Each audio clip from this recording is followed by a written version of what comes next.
ক্যাপশনটা দেখতেই পাচ্ছ, আমার বোনের দেওয়া রেসিপি। হ্যাঁ, আমার বোন আমার ভিডিওগুলো দেখে, মাঝে মাঝে ভিডিও ছাড়ি, তো ও বলল তোর তো দিদি অনেক কুমড়ো গাছ হয়েছে, তো তুই কুমড়ো পাতার একটা বড়া কর। তো সেটা কি, মুসুর ডাল দিয়ে।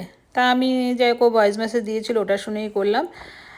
তবে এক্স্যাক্টলি ও যেইভাবে বলেছে সেইভাবে আমি করিনি।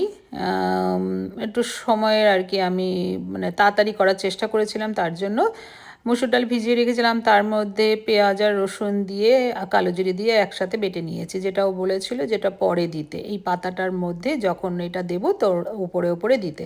তাই আমি যাই হোক এইভাবে পাতাটাকে আগে ভালো করে ধুয়ে তার মধ্যে এই ব্যাটাটা লাগিয়েছিলাম।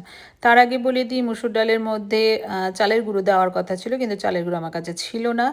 আমি দিয়েছি কর্নফ্লাওয়ার, আর তার মধ্যে সব রকম মশলা একটু একটু দিয়ে দিয়েছি।